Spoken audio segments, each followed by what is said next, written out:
étude quotidienne des Écritures au travers de l'école du sabbat. Tua tapapar a pipiria ite momhana toa Naruto ite hapi a tapati.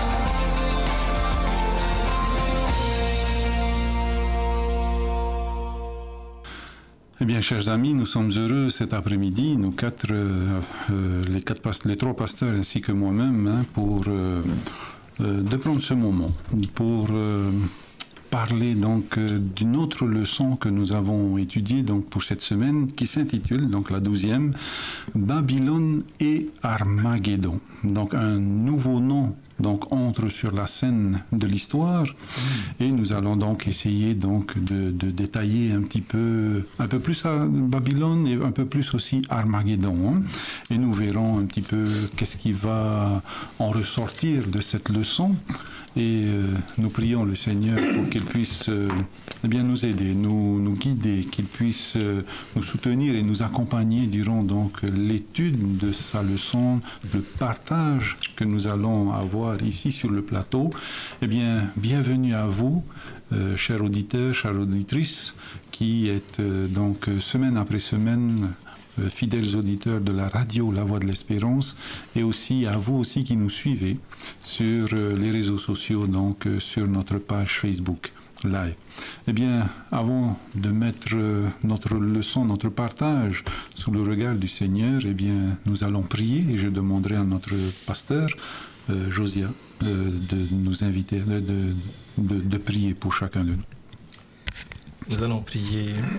Seigneur, notre Dieu, c'est toi qui as révélé toutes ces choses à Jean, ton serviteur, à travers ton Fils Jésus et son ange.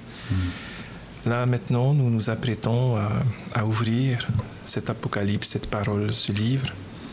Donc, accorde-nous plus que jamais ton esprit pour que nous puissions bien comprendre tes vérités et surtout les partager avec tous, afin de les appliquer dans notre vie pour être prêts pour ces derniers événements.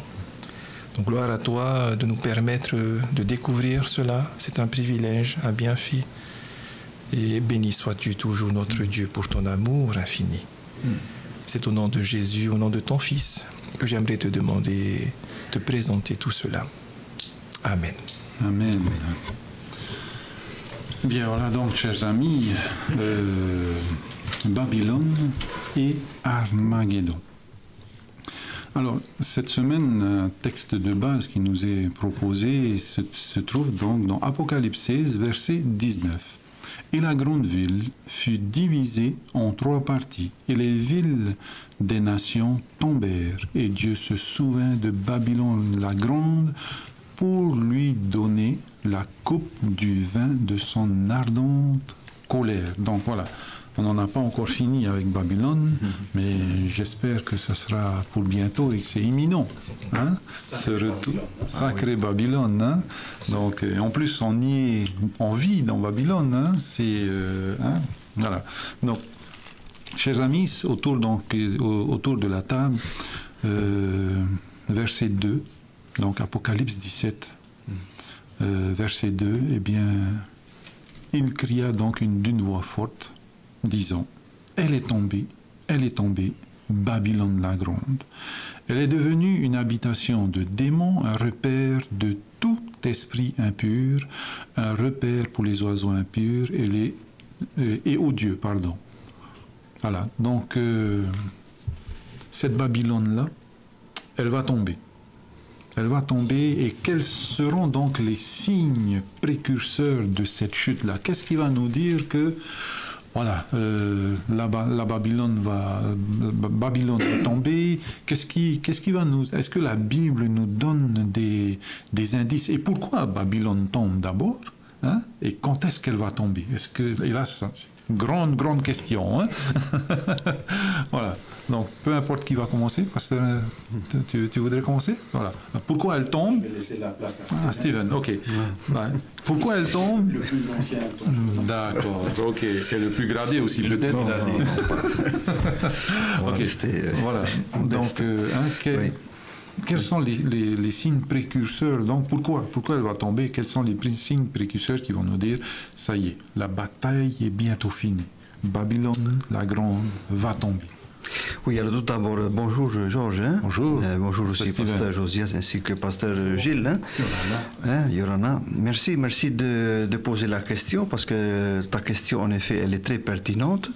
Mais avant de pouvoir donner une réponse, pourquoi est-ce qu'un jour bientôt Babylone va tomber? Mais ce qui est intéressant, c'est que la même chose est mentionnée dans Apocalypse 14. La même chose est mentionnée. Et si nous pouvons donc tourner la page.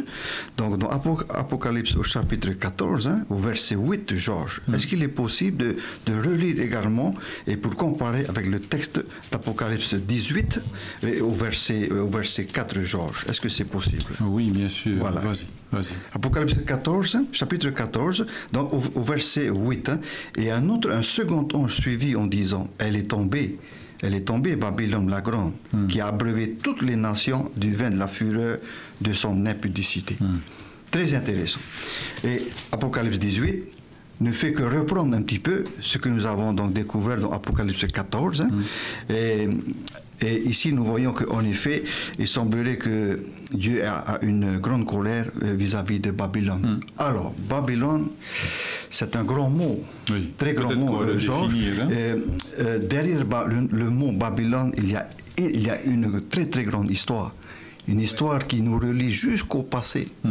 Donc, pour bien comprendre, hein, Babylone, il faut revenir loin dans l'histoire, loin dans le temps. Dans Genèse chapitre 11, je fais mention pour aider nos amis auditeurs, donc, où il est question là de la tour de Babel. Babylone, ça sonne presque pareil. Donc, nous savons, je résume, nous savons que lorsque Dieu a vu ce projet des Babyloniens de l'époque à pouvoir justement construire cette tour jusqu'à transpercer les nuées, ah ben, c'est un signe que l'homme voulait se faire un nom, et en même temps, c'est un signe également que l'homme voulait aussi, quelque part s'élever jusqu'à la hauteur de la personne de Dieu même. Donc c'est magnifique. Hein? Pour bien comprendre le mot de Babylone, le mot est venu à partir du jour où Dieu lui-même on va dire, a changé le langage, a changé les langues de ce peuple-là afin que leur projet s'arrête. Voilà, intéressant. Cette union-là qui s'est créée autour de cette tour de Babel, voilà, il fallait donc amener une confusion. Voilà. Une confusion dans le langage, et voilà. Et Babylone, nous le savons tous en tant que pasteur théologien, signifie mélange et confusion. Ah, ça c'est intéressant, hein? Mélange et confusion. Maintenant, ça peut aller beaucoup plus loin quand on parle de Babylone. L'autre question, pourquoi Dieu est-il si en colère par rapport à Babylone? C'est ce que nous allons essayer de voir ensemble et de débattre ensemble maintenant. Pourquoi? Merci. Oui, merci, pasteur. Voilà. Juste par rapport à ta question, dans le chapitre Le Grand Cri du livre d'Ellen White, Événements des derniers jours, elle va parler justement de ça, de la chute de Babylone. Elle va dire, la chute de Babylone n'est pas encore complète. Elle est tombée, donc le numéro 716, elle est tombée, Babylone la grande. Et elle pose la question, comment cela se réalise-t-il? Elle répond en disant, en contraignant les hommes à accepter un faux sabbat. Après, juste à côté, 717, on ne peut cependant pas dire qu'elle a abreuvé encore, là aujourd'hui, toutes les nations du vin de la fureur de son impudicité. Elle n'a pas encore conduit toutes les nations à cela. Et juste à côté, 718, la chute de Babylone n'est pas encore terminée, on peut dire pleinement, tant que cette condition ne sera pas accomplie, tant que, vous avez parlé tout à l'heure de ça avec Pasteur Steven, tant que l'union de l'Église avec le monde ne sera pas réalisée dans toute la chrétienté. Ce changement sera progressif. Et juste à côté, la dernière, 719, quand ces péchés auront-ils atteint jusqu'aux cieux? Dans l'interrogation. Réponse, lorsque la loi de Dieu aura été annulée par les lois humaines. Voilà un peu les réponses que notre sœur Ellen White nous donne pour ta question sur la chute de Babylone. Merci beaucoup. Pasteur Gilles. Bonjour. Oui, bonjour.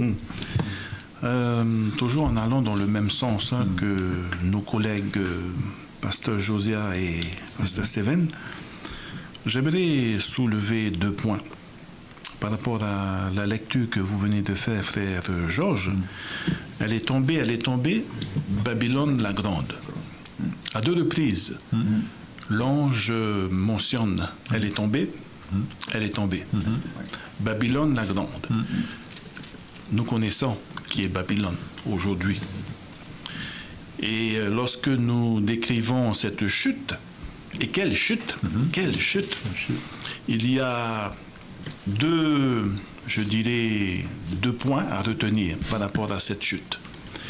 Le premier point, c'est Babylone est démasquée. Voilà. Nous le savons déjà. Qui est Babylone? Babylone est représentée par cette petite corne. Babylone est représentée par cette puissance politico-religieuse. Et nous voyons que lorsque l'ange nous dit que Babylone, 2 fois, Babylone est tombée, premièrement, Babylone est démasquée, dévoilée. Nous savons qui est cette puissance, l'Antichrist. Nous le savons. Deuxièmement, lorsqu'on dit Babylone est tombée pour la 2e fois, c'est vraiment une chute littérale. Tombée par terre. Lorsque nous lisons le chapitre 15 de l'Apocalypse et le chapitre 16, on nous parle ici des plaies. Les plaies qui frapperont la terre. Toute personne qui répondront à l'appel de sortir de Babylone seront protégés. Par contre, ceux qui persistent dans ce système, ceux qui persistent à enseigner des fausses doctrines, ceux qui s'attachent à Babylone, dans l'avenir, on a parlé la semaine dernière d'eschatologie, les études des événements des derniers temps. Et nous voyons que le chapitre 15 et 16 démontrent qu'il y aura des plaies assez sévères, jugements si on peut dire, des jugements qui vont s'abattre sur la terre juste avant le retour de Jésus, qui vont s'abattre sur ceux qui auront accepté la marque de la bête. Et donc, nous voyons bien cet appel de l'ange de sortir de Babylone. Parce que Babylone va tomber. 2 fois, Babylone est tombée. Babylone est tombée. La grande Babylone, ça veut dire cette réputation que cette puissance a aujourd'hui. Bien sûr, on peut parler de Babylone de l'Ancien Testament, l'empire babylonien, avec Nebuchadnezzar, mais nous savons que le Babylone, aujourd'hui, c'est cette puissance religieuse qui existe et qui va dominer sur toute la terre et qui fera du mal au peuple de Dieu. Nous parlons de cette puissance, la bête qui sort de la mer et qui va collaborer avec la bête qui sort de la terre. Et nous voyons que la réputation de Babylone, elle est énorme. Qui ne connaît pas Babylone aujourd'hui? Qui ne connaît pas cette puissance, cette bête qui sort de la mer? C'est tout le monde qui a entendu parler de cela, cette réputation. Et voilà ce que nous pouvons dire lorsqu'on dit que Babylone est tombée, démasquée, dévoilée. Babylone est tombée dans un proche avenir, lorsque les plaies s'abattront sur la terre, là, littéralement, elle sera détruite. Il y a une chose que j'aimerais également partager avec... Pasteur Seven nous parlait de la tour de Babylone, la tour de Babel. La tour de Babel qui se trouve dans Genèse. Genèse chapitre 11. Lorsque vous faites une approche linguistique par rapport à la tour de Babel, la tour, et en hébreu, la tour est Migdal. Migdal veut dire quoi? Migdal veut dire une plateforme élevée, une chaire élevée. Et lorsqu'on parle de chair, vous prenez la chair pour parler aux membres d'église, elle est élevée. D'accord? Donc, qu'est-ce qu'on parle lorsqu'on parle de chair? On parle de quoi? On parle d'adoration. On parle bien d'adoration. Et Migdal est relié à Sigura. Sigura de Babel, qui veut dire la tour, la chair de Babel. Et Sigura, c'est quoi en fait? En fait, c'est un temple païen, élevé comme nous voyons. Hein. C'est un temple où on adore des idoles. Imaginez ce peuple qui a décidé de construire la tour de Babel, qui a décidé de construire cette chair qui va toucher le ciel. En fait, qu'est-ce qu'ils ont en tête, ces personnes? Ils voulaient construire un temple païen au-dessus de cette tour pour que les hommes puissent adorer le Dieu créateur que nous connaissons tous, mais en même temps d'autres dieux. Et nous voyons un peu le Babel, le mélange qu'il y a dans cette adoration. Il est pareillement également pour Babel dans les derniers temps. Ce mélange, le vin de sa fureur, ces doctrines bibliques mélangées avec d'autres philosophies humaines, et ce mélange Babylone. Et je pense que c'est ce qui se passe actuellement. C'est que nous devons être vigilants. Lorsque nous entendons des enseignements qui ne sont point bibliques, je pense qu'il faudrait se lever et sortir de Babylone. Sortir de Babylone veut dire quoi? Ne pas accepter ces enseignements dans notre vie, ne pas accepter ces fausses doctrines, mais plutôt d'obéir à sa parole. Alors voilà quelques mots pour introduire un peu notre sujet de cet après-midi. Pour rebondir un petit peu sur ce que tu viens de dire, Pasteur Gillot, en fait, je pensais à Jéricho. Oui. Je pensais à Jéricho qui est tombé aussi, à l'époque des enfants d'Israël. Et l'ange nous dit de sortir de Babylone, de sortir de Jéricho, parce qu'on va partir aussi dans ces ruines. Et il n'y a que Rahab qui est sortie donc, de la ville de Jéricho. Elle a cru en ce Dieu qu'elle ne connaissait pas. Elle en a entendu parler et elle avait foi. Donc, comment faire pour que nos compatriotes puissent entendre ce message et puissent sortir de Babylone, c'est-à-dire enlever tout ce qui est tradition, enlever tout ce qui est ce que j'ai entendu, hein, alors que la parole de Dieu est là. Et c'est dans la parole de Dieu qu'il faut aller chercher pour sortir de Babylone. C'est ça, hein? Tout à fait. Voilà. Tu voulais intervenir? Juste par rapport à ce que tu disais, hein, Jéricho, c'est vrai que si on fait le lien avec l'Apocalypse 16, hein, le sixième fléau, hein, le sixième verset, donc c'est le chapitre 16 et puis le verset 12, 13. Le sixième verset, ça coupe hein, sur le grand fleuve l'Euphrate. Son eau tarit afin que le chemin des rois venant de l'Orient fût préparé. Donc quand on regarde toujours hein, ce parallèle hein, qu'on peut faire avec l'Ancien Testament, quand on met cette histoire-là du sixième fléau en lien hein, avec la chute, le sujet de la chute de Babylone, elle est tombée Babylone, ça nous fait penser à une grande histoire qui s'est réalisée avant, hein, dans l'Ancien Testament, à l'époque de Daniel. C'est-à-dire que comment Babylone, la grande ville hein, dont Nebuchadnezzar hein, s'enorgueillit hein, sur les murailles, a pu tomber, et ben c'est par un roi qui venait de l'Orient, donc Cyrus II, le Perse. Comment est-ce qu'ils sont entrés dans la ville de Babylone? Eh ben c'est en asséchant l'Euphrate, hein, exactement comme dans la description hein, du sixième fléau. Et la conséquence directe de cette entrée, de ce tarissement hein, de l'Euphrate, cette entrée des troupes de Cyrus avec à leur tête Goubrias, donc Darius à nous là, hein, dans le livre de Daniel, eh bien la conséquence directe, c'est la chute de Babylone. Elle est tombée. Elle est tombée à ce moment-là, directement. Et ça a permis quoi? Ça a permis la délivrance, on va dire aussi, du peuple de Dieu qui vivait à Babylone. Parce que Cyrus, au même moment, fera un édit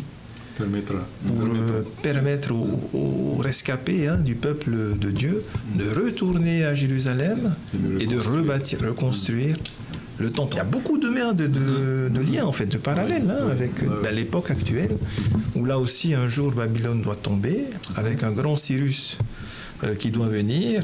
Ça passera par un tarissement là, de tous ses soutiens, tous ces peuples qui la soutiennent actuellement, et le peuple de Dieu sera sauvé, pourra rejoindre la Jérusalem céleste et adorer Dieu. Voilà, c'est un parallèle très intéressant beau parallèle qu'on peut faire. Eh bien, alors Jérusalem, tu parles de Jérusalem donc, et Babylone, hein? Donc c'est cité dans la Bible. Babylone, à un moment donné, a accueilli le peuple de Dieu. Hein? Donc, pourquoi? À cause d'une désobéissance, à cause d'une grande infidélité. Et donc, Dieu permet à son peuple de revenir à Jérusalem, et Dieu permettra aussi à son peuple élu, donc les rachetés, de revenir dans cette Jérusalem céleste, dans cette Canaan céleste.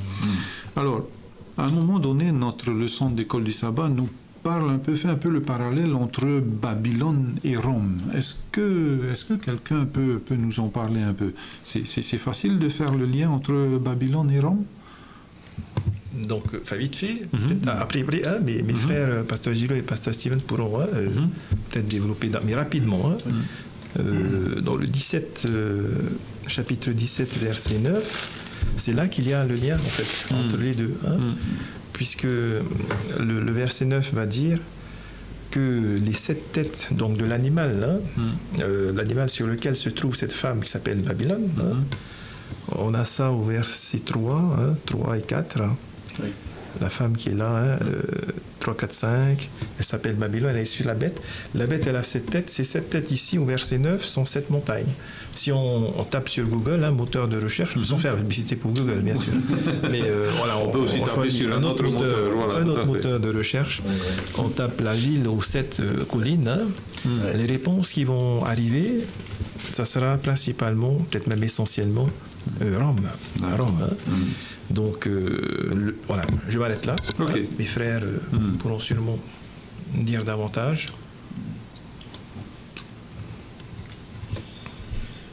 Non, ben si... Oui, pardon. Oui, alors, Pasteur Josie a parlé justement de Rome, et en effet, il y a bien, donc en Italie, donc, justement, juste autour de la ville de Rome, même à Rome, il existe bien, en effet, les 7 collines, et 7 collines, étrangement, ben, on a l'impression que ces 7 collines sont aussi mentionnées d'une manière, on va dire, imagée, à travers la prophétie de l'Apocalypse. Quand on parle des 7 collines, c'est là où justement réside, justement, on va dire, le pouvoir et le centre même de cette bête-là, en référence à la prophétie actuellement. Donc, c'est clair, Georges, qu'il y a en effet un lien avec l'esprit. Je dis bien l'esprit de Babylone. Ça, c'est intéressant.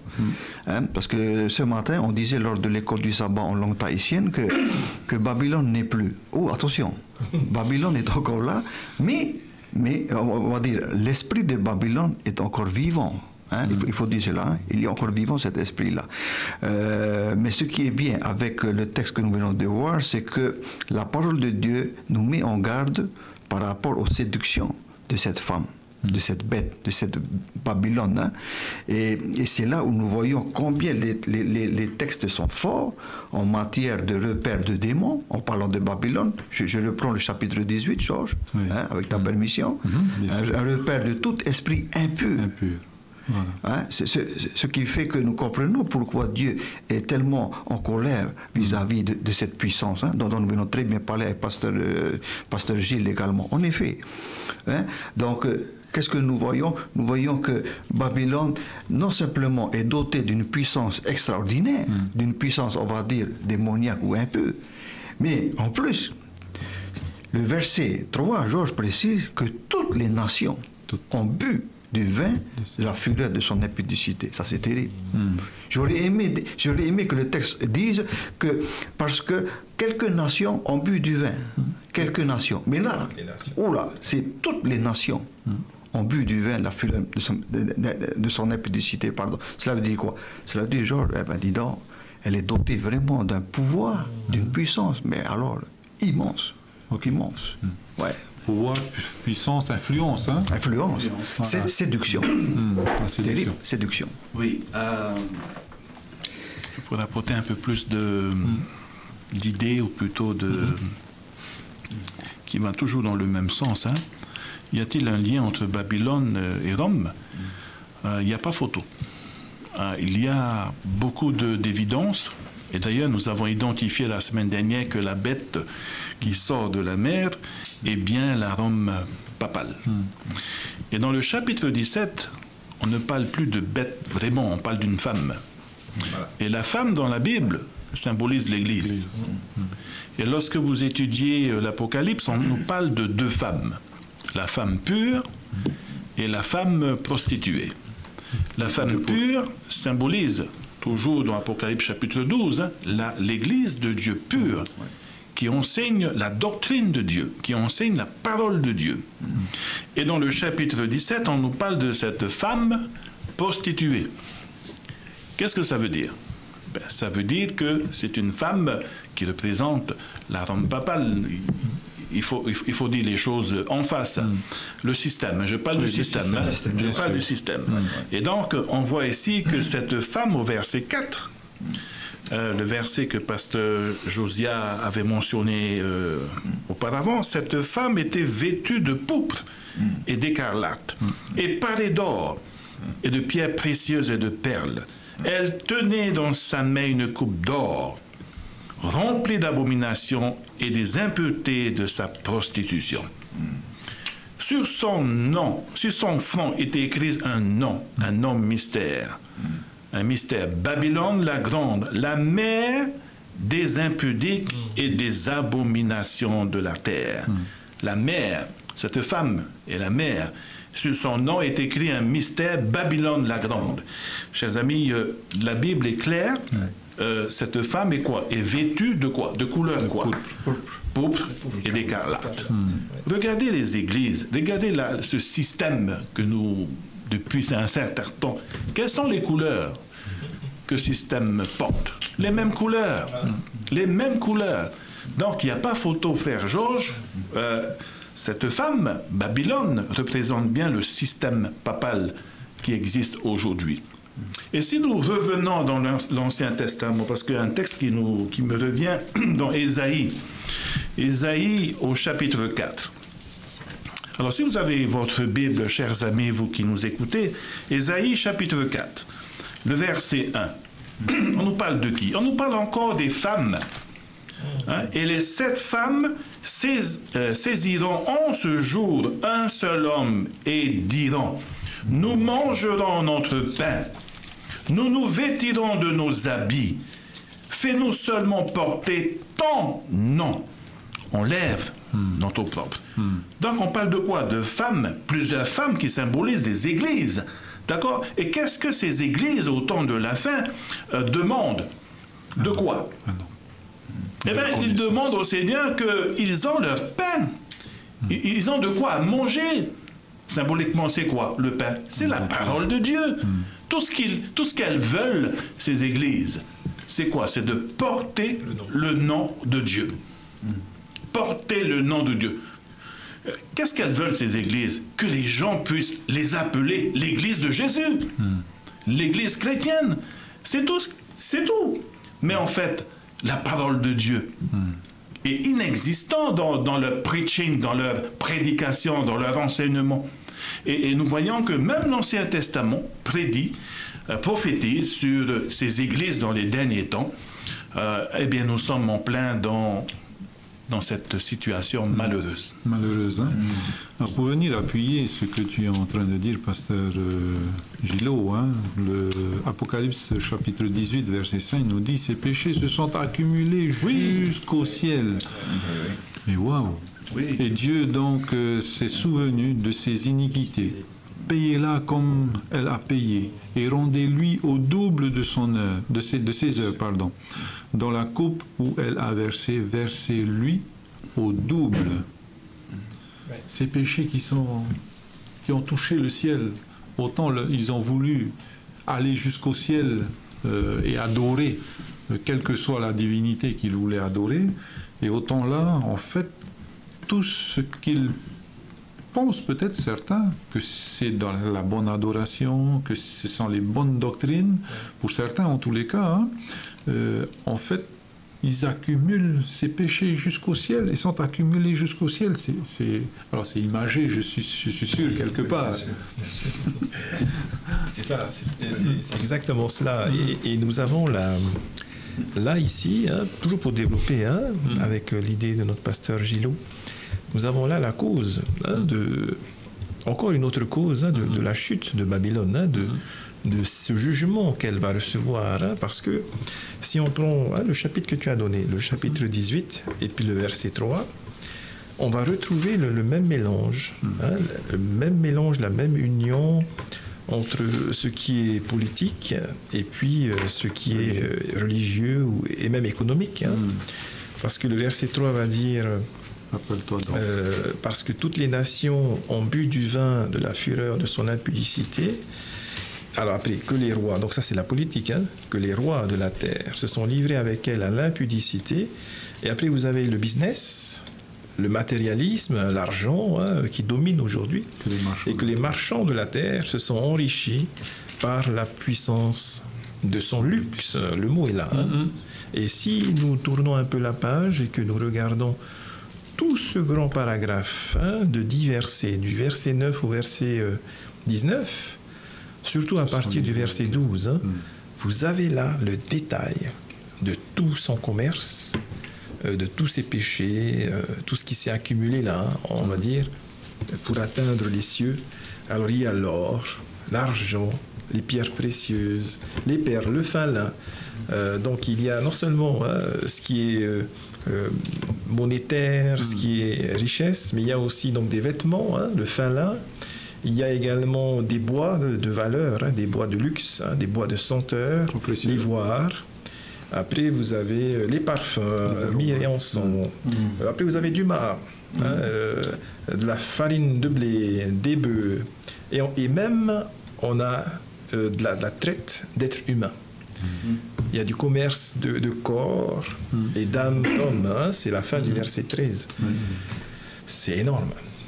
Tous les domaines de la vie ont été touchés. Et c'est vrai que si on prend cette triplice, cette triple alliance entre le système papal, l'Europe et l'Amérique, les États-Unis, c'est bien ces deux-là, en tous les cas, UE et puis USA, qui dominent le marché économique mondial, tous les commerces qui existent. Alors Rome, ça sera la petite cerise sur le gâteau, c'est l'âme, il faut prier, il faut chanter pour que l'âme puisse passer du purgatoire jusqu'au ciel. Mais voilà, on a là tous ces péchés.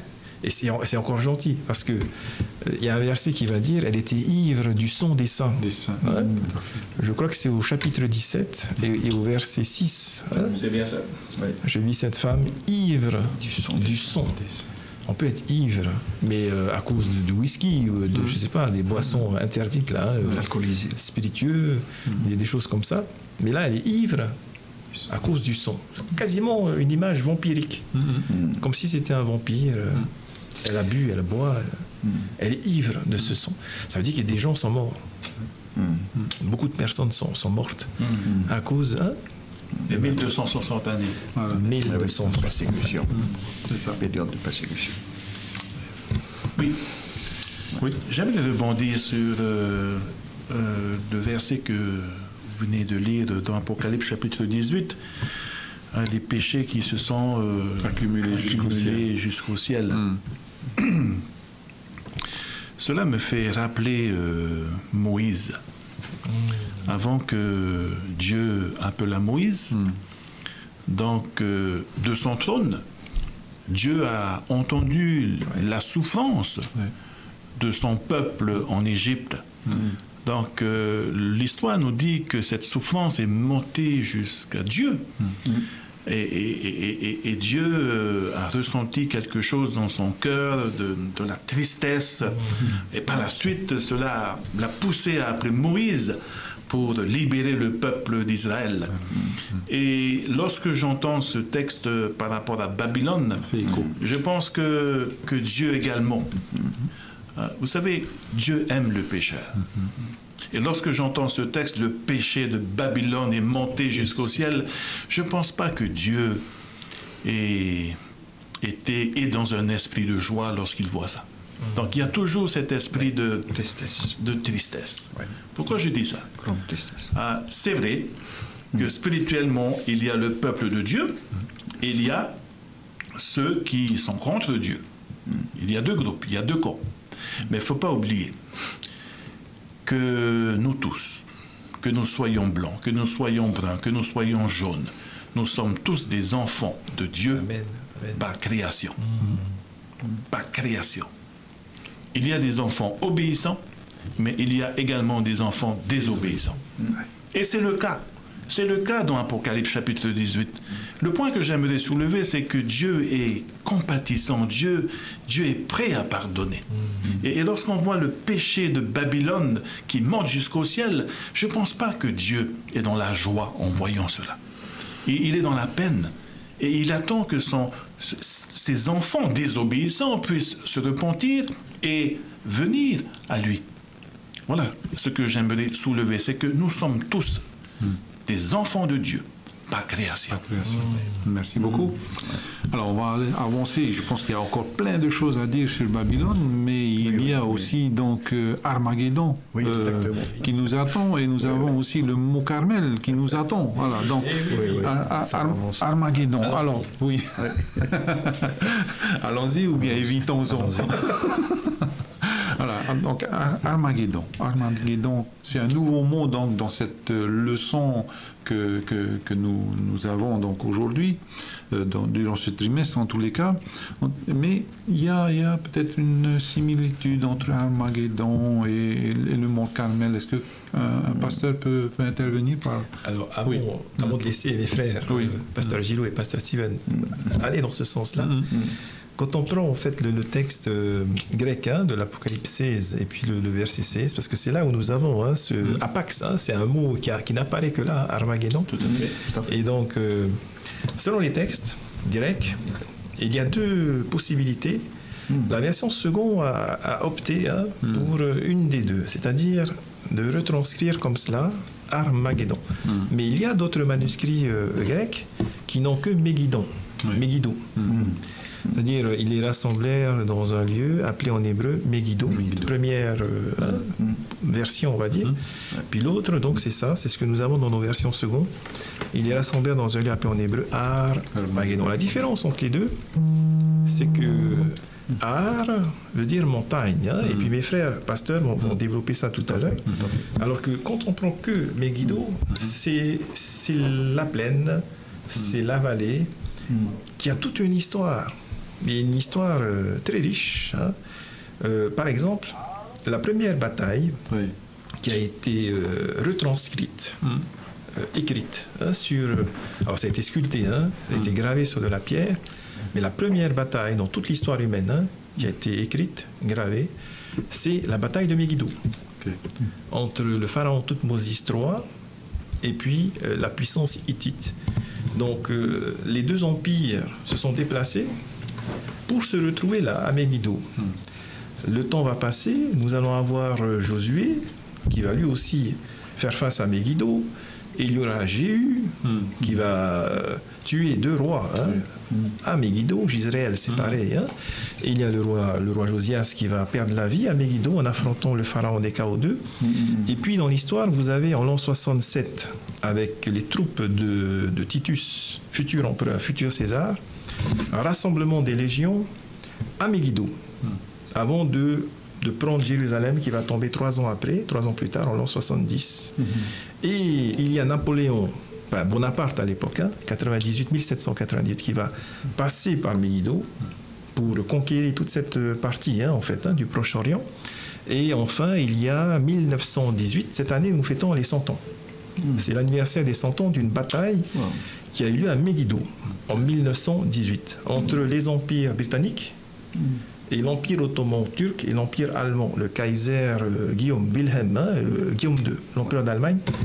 Donc ces empires se sont rencontrés pour une dernière bataille à Megiddo en 1918.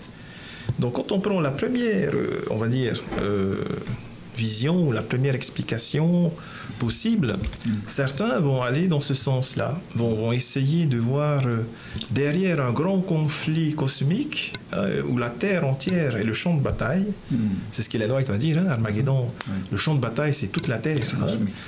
Certains vont voir, comme Uriah Smith par exemple, puis d'autres théologiens, vont voir un petit champ de bataille dans ce grand champ de bataille localisé là-bas. C'est la première, l'une des deux explications que nous donne le SDABC, le commentaire biblique adventiste officiel. Maintenant, il y a le deuxième qui me paraît très bien aussi, peut-être meilleur, c'est le Mont Carmel. Et là, je laisse la parole à mes frères pasteurs. Merci de ramener dans l'histoire, hein, Pasteur Josiah, hein, voilà. Donc, Pasteur Steven? Oui, alors... c'est intéressant ce que Pasteur Josie est en train de nous révéler là, hein, concernant justement Armageddon. Hein. Merci Pasteur. En référant avec notre leçon, c'est étrange parce que le mont Megiddo existe bel et bien, mais dans ce lieu, en parlant géographiquement, il n'y a pas de montagne, Georges. C'est intéressant. C'est un lieu où il n'y a apparemment pas de montagne. Et pourtant, la signification en hébreu, comme venait de nous l'expliquer Pasteur Josiah, en effet, signifie montagne de Megiddo. Tiens, c'est intéressant. Alors, si on reprend un peu l'histoire d'Israël, il semblerait que, selon encore nos théologiens, nos commentaires théologiens, il semblerait que la plupart du temps, les grandes batailles se faisaient justement dans la vallée de la zone de Megiddo. Voilà. Hein? Les grandes batailles entre les peuples se déroulaient dans cette vallée-là, qui est appelée donc, dans la zone de Megiddo. Or, Megiddo, ce n'est qu'un nom. Maintenant, par rapport à aujourd'hui, où se trouve cette montagne de Megiddo entre guillemets? Et c'est là que on va lentement glisser vers le mont Carmel. Il semblerait que dans les alentours de ce lieu qu'on va situer géographiquement en Israël, nous sommes en Israël, donc il semblerait qu'il y a simplement une colline qui est là, qui existe, et qui est à proximité de ce soi-disant lieu Megiddo, et cette colline porte le nom du mont Carmel. Alors, Mont Carmel, il y a une histoire derrière. Voilà. On va en discuter, Georges, sur la beauté justement de l'histoire de cette colline du Mont Carmel. Parce qu'il y a beaucoup à dire sur ce Mont Carmel. Pasteur Gilot? Oui. Je me sens un peu embarrassé. Hein? Ok, d'accord. Parce que tout a été dit. Hein?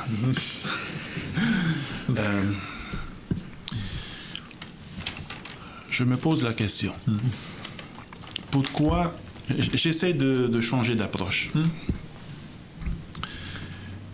Je me mets à la place de Jean, parce que c'est Jean qui a écrit cette vision. Et je me pose la question, qu'est-ce qui a poussé Jean à parler de Megiddo? C'est une autre approche. Hein? C'est une autre approche. Qu'est-ce qui a poussé Jean à parler de Megiddo? C'est la première fois dans le Nouveau Testament qu'on parle de Megiddo. Après, Armageddon, la montagne de Megiddo. Mais qu'est-ce qui a poussé Jean? Qu'est-ce qui s'est passé dans sa vie, dans son cheminement avec Dieu, pour qu'il puisse soulever la montagne de Megiddo? En fait, ce n'est pas une montagne, c'est un monticule. Un monticule de 160 mètres de haut, avec quelques dizaines d'hectares de superficie, placé en plein milieu d'une plaine. Et vous avez le mont Carmel, je pense au nord, et le mont Gilboa au sud, si je ne me trompe pas. Le mont Gilboa, c'est là où le premier roi d'Israël fut tué. Tombé. Et le mont Carmel, nous connaissons l'histoire, peut-être nous allons y arriver tout à l'heure. Mais qu'est-ce qui a poussé Jean à parler de Megiddo? C'est une autre approche. Hein? Certainement dans sa vie personnelle, religieuse, il y a eu quelque chose. Et c'est vrai, je remercie nos collègues qui ont soulevé l'histoire de Megiddo. Megiddo existe bien. C'est un monticule qui existe. Et lorsque vous faites l'historique de Megiddo, il y a eu vraiment des batailles, des guerres qui se sont passées à Megiddo. Même avant Jésus-Christ, 5000 ans avant Jésus-Christ, il y a eu comment on appelle, ceux qui font des recherches, tout cela, les archéologues, ont confirmé qu'il y a eu des villes qui se sont succédées sur cette monticule, des forteresses, que ça soit païennes, que ça soit d'Israël. Mais toujours la question reste, qu'est-ce qui a poussé Jean à parler de Megiddo? À mon avis, c'est la mort de Josias. Rappelez-vous, en 609 avant Jésus-Christ à peu près, 609, le roi Josias, le dernier roi de Juda, a été battu par l'Égypte ancienne, par le pharaon Néchao. Rappelez-vous l'histoire. Et ça, cette défaite à Megiddo a été un traumatisme pour le peuple d'Israël. Cette défaite à Megiddo a été une catastrophe nationale. Et ça a beaucoup marqué les Juifs parce que Josias est devenu pour eux le dernier roi de Juda, battu par l'Égypte. Et c'est dans ce sens où les Juifs à cette époque, même Jean, pour lui c'était quelque chose de marquant, c'était une défaite, c'était, comment on appelle, c'est malheureux de disparaître comme ça. En tant que nation. En tant que nation. En tant que nation.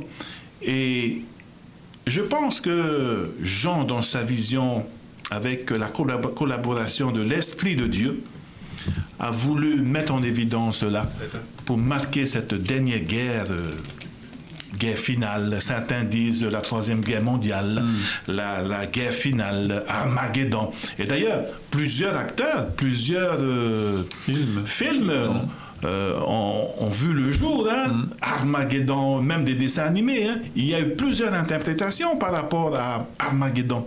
Guerre littérale, bien que littérale ou bien spirituelle, les deux. Pas mal de gens ont interprété à leur façon Megiddo. Mais il faudrait savoir que pour Jean, ça a été une catastrophe. Ça a été un événement malheureux pour la nation juive, Megiddo. Voilà un peu pour relancer un peu notre étude Merci, pasteur. de cette pasteur semaine. Josias, tu voulais intervenir à nouveau? Juste c'est son idée, c'est exactement cela. Je suis entièrement d'accord avec pasteur Gilou. Quand Juda, le royaume, le peuple, Israël a appris la nouvelle donc de la défaite de ce roi, pour eux, et déjà avec Salomon, ça a commencé avec Salomon, si Megiddo chute, tombe, Jérusalem a tombé. Et ça, le lien de causalité, et c'est pas par hasard si les Romains ont d'abord contrôlé Megiddo, se sont rassemblés en 67 avant de prendre Jérusalem. Donc quand ils se rassemblent là, ces rois, à Megiddo, l'objectif, c'est Jérusalem. Exactement. Ils visent. Exactement. Je rejoins cette pensée, parce que Megiddo est un lieu stratégique. Voilà. Megiddo tombe, Jérusalem tombe également après. Megiddo est un lieu stratégique pour toutes les nations, que ce soit païenne ou pour Israël. C'est un lieu stratégique. Vous pouvez contrôler l'immigration, le commerce, toutes choses, parce que vous êtes élevé à 160 mètres d'altitude. Vous voyez tout. Vous voyez tout. L'immigration, les gens qui arrivent, les gens qui s'en vont, vous voyez les armées militaires qui arrivent, vous contrôlez tout. Et lorsque Megiddo est tombé, et cela a fait de la peine à Jean. Ok. Donc, c'est très intéressant parce qu'on peut revenir sur ces événements eschatologiques lorsque Megiddo va tomber. Donc c'est vraiment la Jérusalem céleste qui est visée. C'est leur objectif. D'aller à Megiddo, eh bien, c'est la Jérusalem céleste qui est visée. Je pense qu'on va en parler la semaine prochaine, mais on amorce un tout petit peu par rapport à la semaine prochaine. Oui, pasteur, tu voulais intervenir. Oui, alors c'est intéressant ce qui vient d'être dit. C'est intéressant parce que ça m'a renvoyé dans 1 Roi chapitre 18, enfin Georges, 1 Roi chapitre 18, je vais partager. 1 Roi chapitre 18, frère Georges, les versets 19 et 20. Par rapport à ce que pasteur Gillot vient de nous annoncer, de déclarer. Et c'est vrai. Alors, je lis 1 Roi, pour nos amis auditeurs. 1 Roi chapitre 18, les versets, on va dire, les versets 19 et 20. Fais maintenant rassembler tout Israël auprès de moi, à la montagne du Carmel, et aussi les 450 prophètes de Baal et les 400 prophètes d'Astarté qui mangent à la table de Jézabel. D'accord? Verset 20. Akab envoya des messagers vers tous les enfants d'Israël et il rassembla les prophètes à la montagne du Carmel.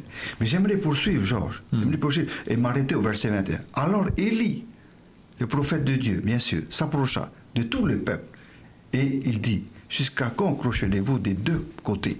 Si l'Éternel est Dieu, allez après lui. Si c'est Baal, allez après lui. Le peuple ne lui répondit rien. Intéressant, Georges, pour essayer de comprendre le lien qui existe entre Mont Carmel et Megiddo Armageddon. Donc, encore une fois, en effet, il y a un lien très fort avec l'adoration, avec le vrai culte, Georges, pour essayer de voir plus clair sur la question d'Armageddon, le lien avec le Mont Carmel. Voilà, c'était juste pour contribuer. Oui, j'aimerais ajouter encore deux choses. Vous savez, sur cette... on va dire ça, un monticule, ce promontoire, haut de 160 mètres. Vous savez, c'est un lieu stratégique, convoité par le monde entier. Que ce soit une nation païenne ou par Israël. C'est un lieu tant convoité. Pourquoi? Parce qu'elle est assez haute pour regarder, pour contrôler toutes choses, la plaine, et parce qu'il y a de l'eau. Il y a de l'eau qui a été tracée souterrainement, source d'eau. Et là, ce lieu, vous pouvez séjourner pendant des années, vous avez de l'eau en abondance. Ça peut tenir un siège. Vous pouvez exactement tenir un siège. Et il y avait un mur assez qui protège. Et lorsque Megiddo était tombé, là, ça a fait quelque chose au cœur au peuple d'Israël. Amen. Wow. Alors, juste pour... merci, Pasteur Gillot. Juste pour, par rapport à Pasteur Steven, au Mont Carmel. Donc, la deuxième, alors, explication. Si on prend, donc... on va dire ce mot-là, ce nom-là, Armageddon. Donc, en cherchant un peu dans l'Ancien Testament, on va tomber sur des textes intéressants. Il y a, par exemple, et là, ça rejoint complètement l'idée de Pasteur Gillot. Si on prend Zacharie, le texte de Zacharie qui est assez connu aussi, Zacharie 12. Donc déjà, le cadre de Zacharie 12, c'est le même que celui d'Armageddon, là, au chapitre 16 de l'Apocalypse, parce que Zacharie 12, verset 3, va dire « En ce jour-là, je ferai de Jérusalem une pierre pesante pour tous les peuples. » Et la fin du verset 3 va dire « Toutes les nations de la terre s'assembleront contre elle. » La même idée de rassemblement de nations là-bas. Et quand vous arrivez donc au verset 11... c'est là que vous allez retrouver Megiddo et l'idée en fait de Pasteur Gilles de tout à l'heure. Parce que le verset 11 va dire, en ce jour-là, le deuil. C'est le deuil de Jean. Le deuil sera grand. Où ça? À Jérusalem, ok.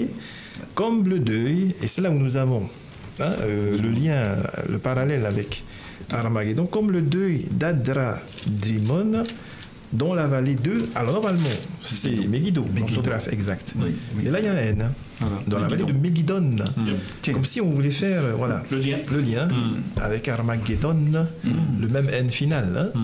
Et donc ce deuil dont il est fait mention ici par Zacharie au chapitre 12 de son livre, verset 11, c'est le deuil dont a parlé Pasteur Gilou. Que Qui vit est Jean, un traumatisme de la nation. national. Hein.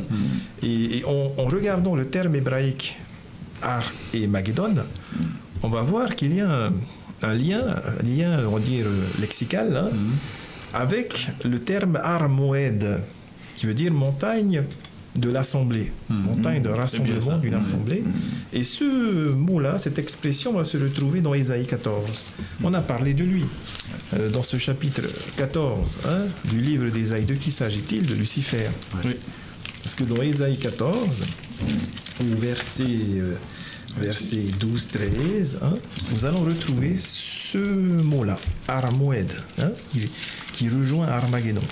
Donc le verset 12 dit « Te voilà tombé du ciel, astre brillant ». La traduction de la Vulgate ici, c'est Lucifer, pour astre brillant, fils de l'aurore. Ouais. Tu es abattu à terre. Verset 13. Tu disais en ton cœur, je monterai au ciel, j'élèverai mon trône au-dessus des étoiles de Dieu, je m'assiérai sur Armoed, la montagne de l'assemblée. C'est l'objectif. C'est là où on voit que Armageddon, Armoed, c'est un conflit cosmique énorme, dont les deux principaux adversaires sont Dieu et Lucifer. Et où après, nous, comme disait Pasteur Gilou et Pasteur Steven, nous, on devra prendre position. Parce qu'à côté de ces deux grands personnages, surtout Dieu qui est grand, nous avons aussi les églises qui vont se positionner, nous avons les nations, les puissances, et chacun de nous individuellement. D'où le grand parallèle avec le mont Carmel. Et toutes les leçons, tous les enseignements qu'on peut en retirer et qui sont vraiment pertinents, qui sont actuels pour nous aujourd'hui. Qu'est-ce qu'il faudrait faire pour se préparer par rapport à Armageddon? Merci, Pasteur Josiane. Donc, par rapport à cette adoration, là, sur le mont Carmel, c'est vraiment, le centre, c'est l'adoration. D'un côté, il y a donc les prêtres de Baal, 350, je pense, et de l'autre côté, 400 aussi. Voilà. Et les prophètes. Il y a une démesure. Énorme démesure. Il n'y a pas photo, comme tu dis. Et ils vont crier toute la journée. Ils vont même se faire des incisions. Le sang coule comme à leur habitude, comme à leur coutume qu'ils le disent, et cette adoration-là n'est pas validée. Alors je me suis toujours posé la question, mais comment ça se fait que Satan, et on va le dire, Satan qui est puissant, mais il peut faire descendre du feu du ciel. Lorsque l'adoration, l'offrande d'Abel a été agréée par Dieu, mais Satan, il peut aussi intervenir. Mais pourquoi il ne peut pas intervenir là? Est-ce qu'il pourra intervenir? C'est une grande question pour nous, parce que l'Apocalypse nous dit il va séduire jusqu'à faire descendre du feu du ciel. Et pourquoi là, il ne le fait pas? La main de Dieu est intervenue. Mais on est en plein dans l'adoration. Alors Georges, oui, c'est très important ce que tu viens de souligner, puisque l'adoration est visée, nous l'avons compris. Alors c'est pour ça que nous remercions Dieu pour le psaume 115, parce qu'en étant contre Babylone, Dieu est contre une forme d'adoration qui est contraire à son plan et contraire à sa volonté. C'est-à-dire adorer les dieux idolâtres, les dieux étrangers. Et c'est là que nous remercions le psaume 115. Je vais brièvement lire ce que je vois devant mes yeux. Dans le psaume 115, à partir du verset 2 et plus bas, nous lisons « Pourquoi les nations diraient-elles, où donc est leur Dieu ?» C'est une question qui est posée. Verset 3, « Notre Dieu est au ciel, il fait tout ce qu'il veut. » Nous poursuivons verset 4. Leurs idoles sont de l'argent et de l'or, Elles sont l'ouvrage de la main des hommes. Elles ont une bouche, verset 5, Georges, et elles ne parlent point.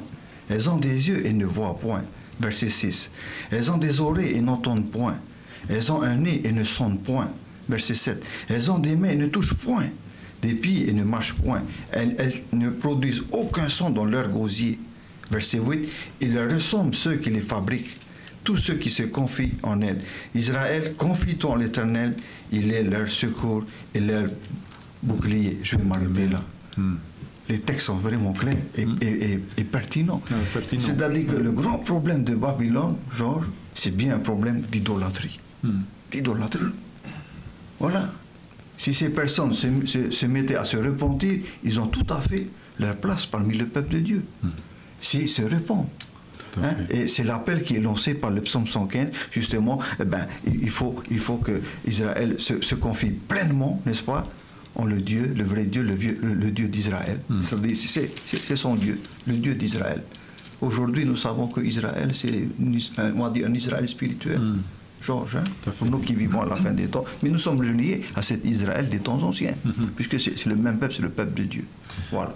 Donc, par rapport à cette adoration-là, hein, on voyait donc depuis le début de notre leçon, de nos leçons donc de ce trimestre-ci, on voyait qu'il y avait guerre, qu'il y avait des influences positives, négatives, mais là, la confrontation, elle se prépare. La confrontation, le lieu est ciblé, le lieu est défini, donc la confrontation, elle est palpable, et à ce moment-là, tu le disais tout à l'heure, qu'il faudra faire un choix. Oui, oui. Qui j'adore, malgré et contre tout, hein, avec et contre tout, hein, qui je vais adorer. Est-ce la solution de facilité, là où il y a le plus grand nombre de personnes? Lorsqu'Élie a dit qui vous allez arrêter de clopiner à gauche et à droite, mais tout le monde s'est tué. Parce que tout le monde était en train de clopiner à gauche et à droite. Il faut faire un choix. Et à un moment donné, il faut faire. Il faut choisir. Oui. Alors, exactement ça.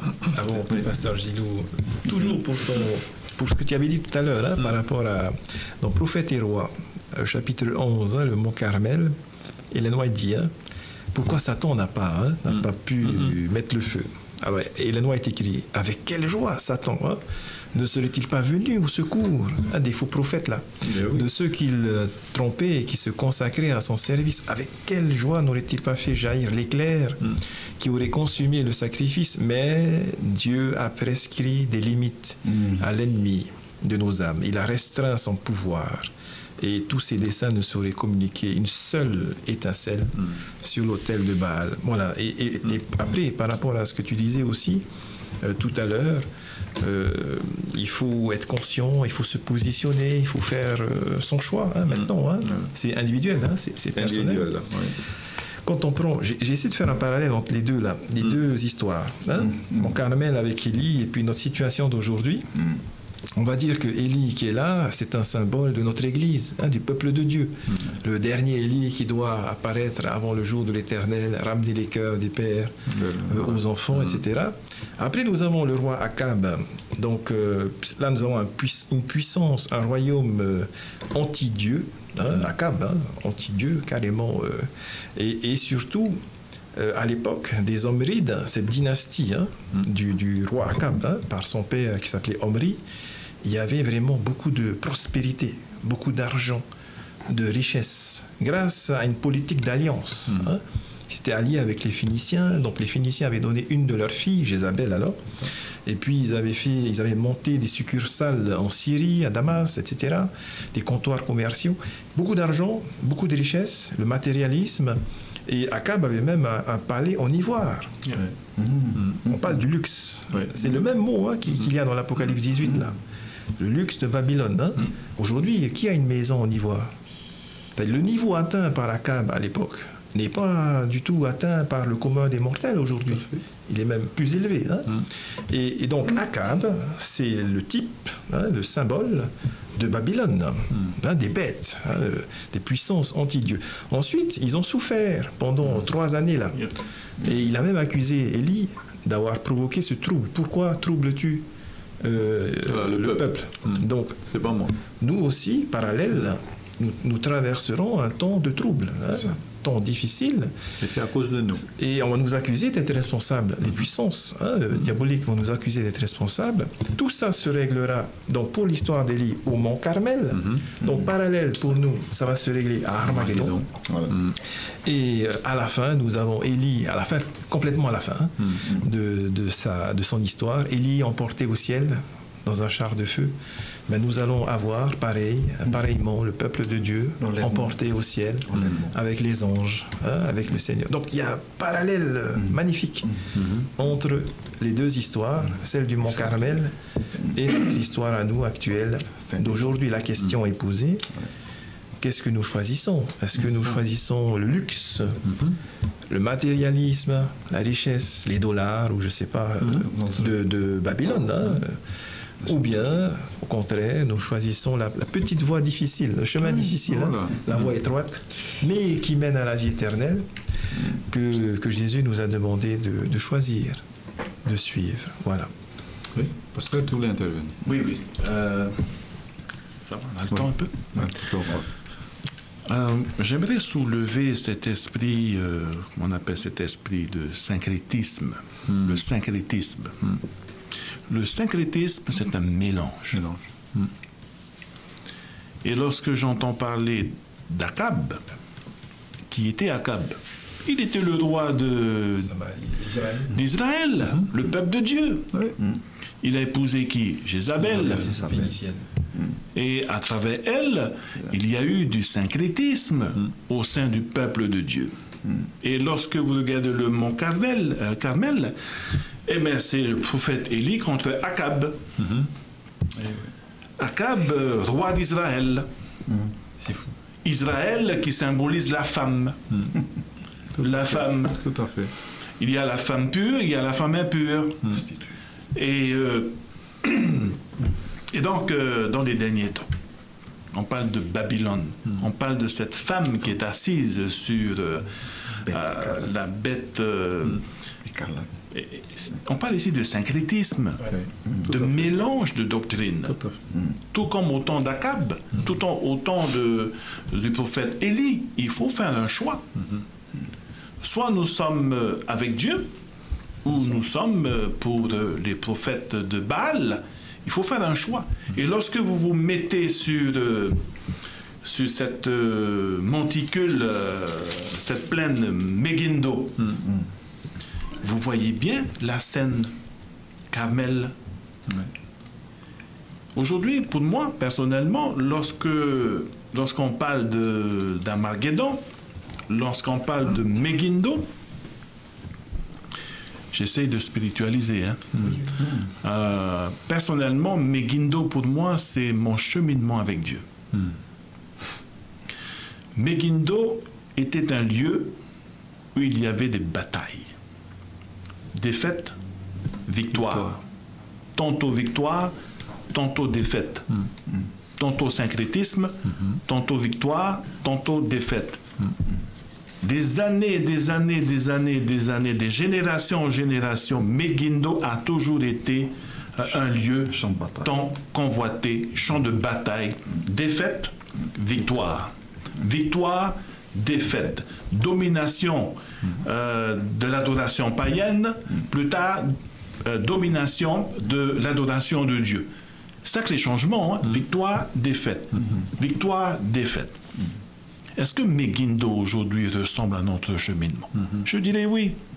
Notre cheminement avec Dieu aujourd'hui, notre vie personnelle avec Dieu aujourd'hui, notre Megiddo, c'est ça notre Megiddo. C'est notre cheminement avec Dieu. Tantôt c'est le syncrétisme, tantôt c'est la défaite, tantôt c'est la victoire. Tantôt c'est la défaite, tantôt c'est la victoire. Ça ressemble à qui? À nous aujourd'hui. Et voilà le Megiddo, voilà l'Armageddon dans les derniers temps. Il faut faire un choix. Et j'étais sûr et certain qu'au temps de Jésus, lorsqu'il était sur terre, il était passé par là. Il avait eu cette vision sur Megiddo. Il s'est peut-être rappelé des batailles dans le passé, mais aussi de cette grande bataille dans le futur, eschatologie. Et je pense, à mon avis, que Jésus, dans son esprit, en voyant Megiddo, il s'est dit, un jour, la vérité triomphera. Et pour toujours. Un jour, il n'y aura plus de bataille. Défaite, victoire, ça sera la victoire finale. Et je pense que nous, si nous mettons notre Megiddo dans les mains de Jésus, chers amis, ça sera la victoire finale. Et c'est peut-être ça que Jean essaye de soulever dans ses écrits. C'est de regarder en avant et de se dire, mais votre Megiddo demain, ça sera dans les mains de Jésus. Et je pense que ça sera la victoire finale avec Jésus. Parce que sans Jésus, il y aura toujours un Megiddo des défaites. Tout à fait. Oui, pasteur Steven? Oui, frère Georges, j'adhère entièrement à la pensée de pasteur Gillot, parce qu'en effet, il ne faut surtout pas nous tromper et se dire que cette bataille, c'est uniquement en Israël. Parce qu'il y en a qui l'interprètent sur le plan, on va dire, littéral, géographique. Non. C'est vraiment une guerre, une bataille, on va dire mondiale. Et donc, c'est dans notre vie spirituelle qu'aura lieu, comme disait très bien pasteur Gillot, notre bataille spirituelle. Tantôt pour Dieu, tantôt pour le... Voilà, les choses de ce monde, tantôt pour Dieu. Et voilà. Et c'est là où les paroles du prophète Élie, dans 1 Roi 18, que je voudrais juste nous rappeler pour nous encourager, au verset 21, dit, alors Élie s'approcha de tout le peuple et dit, jusqu'à quand crocherez-vous des deux côtés? Si l'Éternel est Dieu, allez après lui. Si c'est Baal, eh bien, allez après lui. Et le peuple ne lui répondit rien. Je pense que nous avons compris aujourd'hui, en tant que chrétiens, nous sommes tous dans cette guerre d'Armageddon. Sur le plan spirituel, comme l'avait très bien souligné pasteur. À ce moment-là, on comprend mieux le message de Jean, ayant écrit ces paroles dans le livre de l'Apocalypse, comme nous venons de le parcourir depuis tout à l'heure.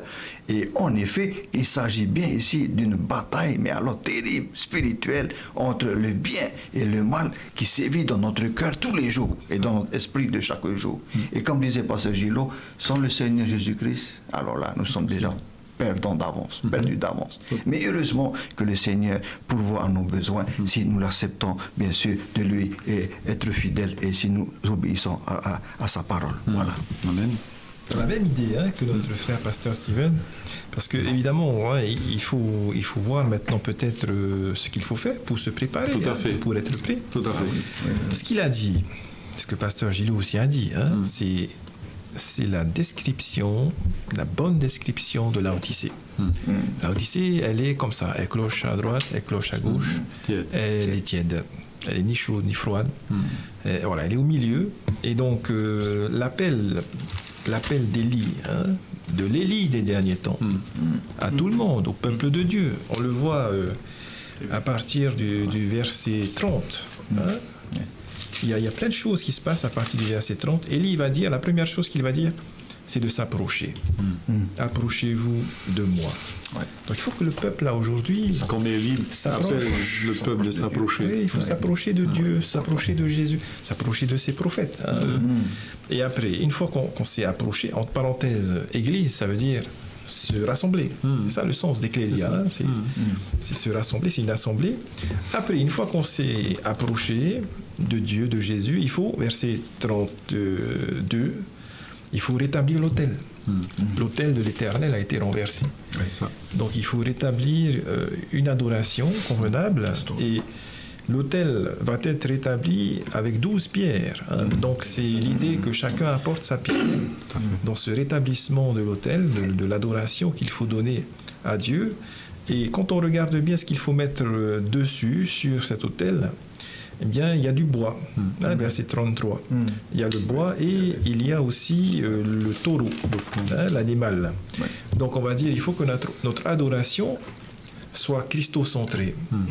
Le bois du calvaire, cet animal qui est là, c'est un type de Jésus, de son sacrifice. C'est ce que le pasteur disait. Donc il faut que notre adoration soit rétablie, soit christocentrée, tournée vers Jésus, son sacrifice pour nous. Et puis le résultat, il ne va pas se faire attendre, parce que on a au verset 34 et le verset 35, on a l'eau qui est là, et surtout le feu.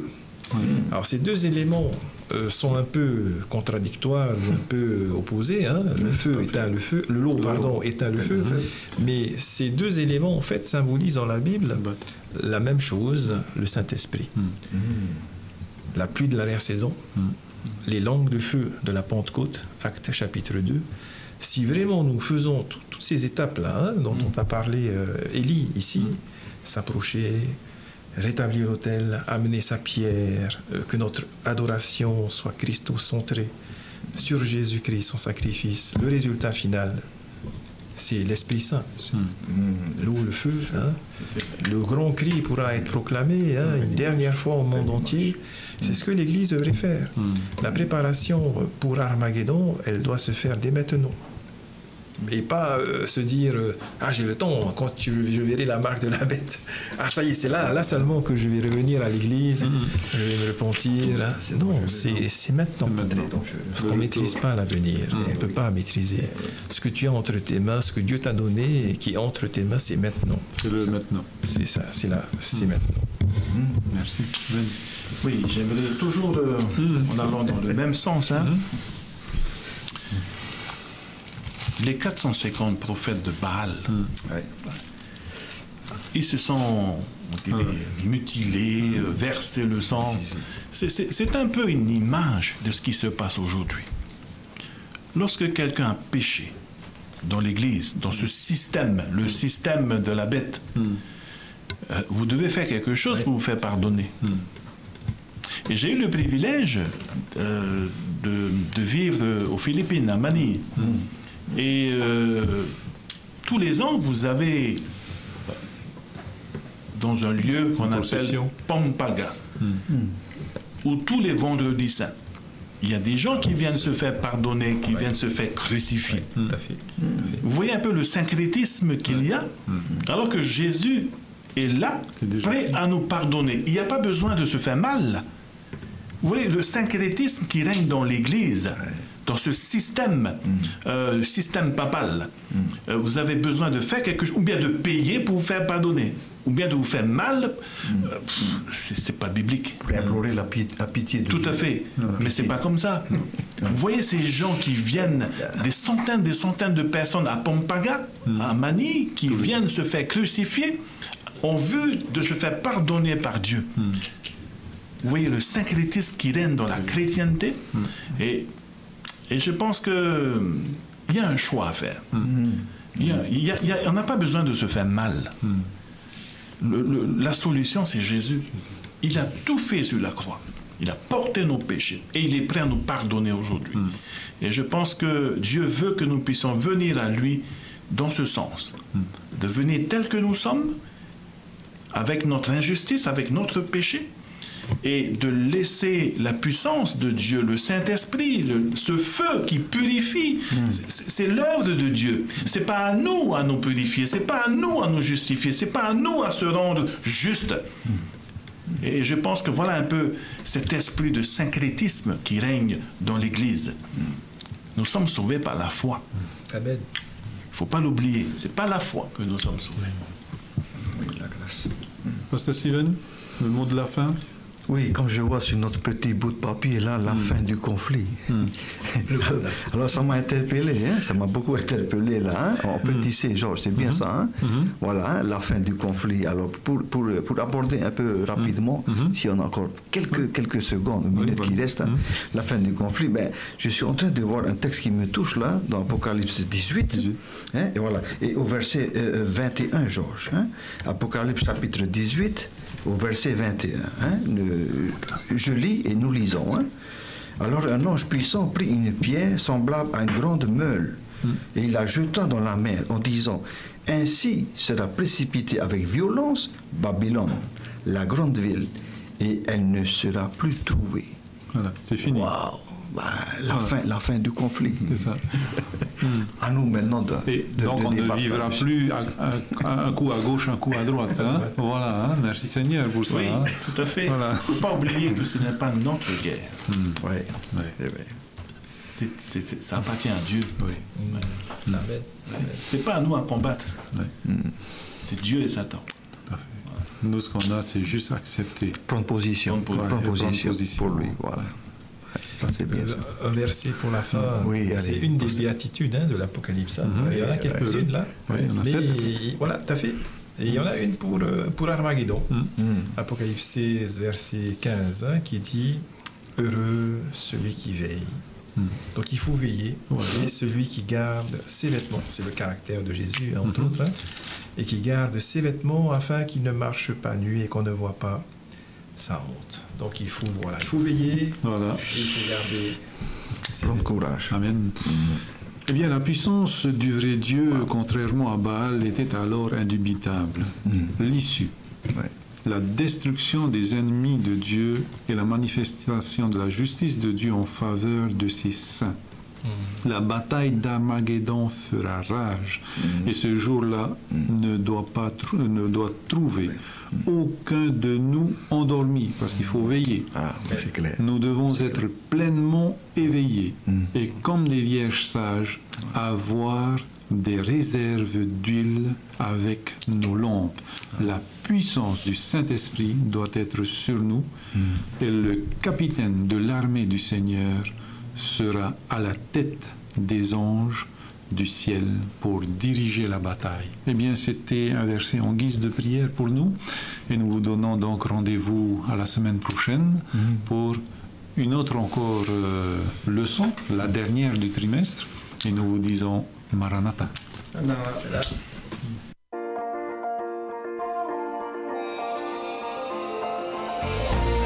Vous pouvez retrouver toutes nos émissions en version podcast sur lvdl.pf. Inhini auto if ar of ahoy tatatumof hanhor a in ay hoy tatatu tahuana tirara lvdl.pf.